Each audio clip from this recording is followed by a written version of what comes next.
Shalom, selamat malam Bapak Ibu Saudara-saudara. Saya Pendeta Charlie menyapa Bapak Ibu Saudara-saudara anggota jemaat dan simpatisan GKI Camar. Tema sapaan firman kita pada hari ini adalah garang. Mazmur 32 ayat 9 mengatakan, "Janganlah seperti kuda atau bagal yang tidak berakal, yang kegarangannya harus dikendalikan dengan tali les dan kekang. Kalau tidak, ia tidak akan mendekati engkau." Bapak Ibu Saudara-saudara yang terkasih, seorang anak menjalani kehidupannya sejak kecil sungguh tidak menyenangkan. Setiap waktu ia mendapatkan perlakuan yang menyedihkan dari orang tuanya, baik dalam perkataan yang tidak menyenangkan maupun pukulan dari orang tuanya.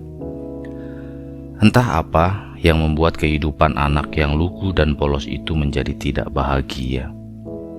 Bukankah keluarga adalah komunitas kecil untuk kita berbagi dan merasakan kebahagiaan?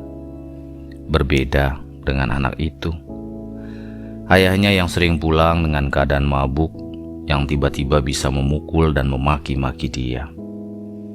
Demikian juga ibunya, yang tanpa sebab tiba-tiba bisa memperkatakan anaknya sendiri seperti berbagai macam jenis binatang, dan makian yang tidak menyenangkan telinga dan hati.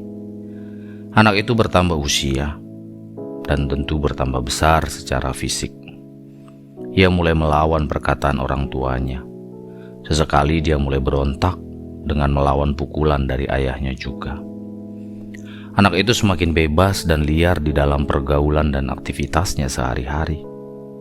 Sikapnya semakin tidak bersahabat dengan orang-orang. Yang ia pikirkan adalah orang-orang takut kepadanya. Perkataannya pun sudah tidak lagi mampu dikontrol dengan baik.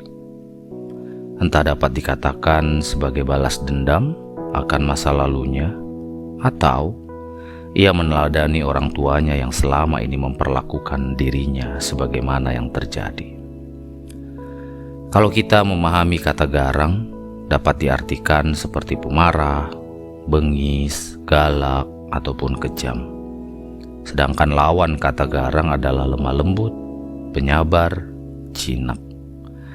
Keteladanan memang sungguh dibutuhkan di dalam membentuk karakter dari setiap anggota keluarga. Itu artinya bahwa orang-orang dewasa dalam keluarga memiliki tanggung jawab mengajarkan hal-hal yang Tuhan perkenankan untuk dilakukan dalam keseharian, dalam rangka menjaga dan memelihara kebahagiaan serta kedamaian kehidupan ini. Ada begitu banyak orang yang terus bertambah garang dalam bersikap dan berperilaku setiap hari dengan perkataan dan perbuatannya. Apakah ini menjadi sebuah cerminan bahwa orang tersebut memiliki kedekatan dengan firman Tuhan sebagai penuntun hidupnya? Pastinya orang-orang seperti ini hanya mengandalkan kekuatan dirinya sendiri, namun secara fisik, bahkan kekuasaan. Hidup ini harus jadi berkat. Kita ingat syair pujian itu. Bukankah itu yang menjadi kerinduan Tuhan Yesus dan harapan kita, bahwa selama hidup ini kita ingin menjadi berkat bagi banyak orang? Kelemah lembutan tetap akan menjadi pemenang ketika kita menyadari bahwa Tuhan Yesus pun mengasihi dan mendidik kita dengan kelemah lembutan. Lemah lembut bukan berarti tanpa didikan, tanpa ketegasan, namun didikan tetap terjadi di dalam pengajaran kasih yang Kristus teladankan. Biarlah kita dikenal oleh banyak orang, bukan sebagai orang yang garang, orang yang ditakuti, melainkan sebagai orang yang penuh dengan kelemah lembutan, yang tetap membawa diri kita tetap dijinakkan, tetap dikendalikan oleh panduan firman Tuhan, agar kebahagiaan dan kedamaian tidak hilang dari keseharian kita, hanya oleh karena perilaku kita yang tidak baik. Tuhan Yesus memberkati. Amin.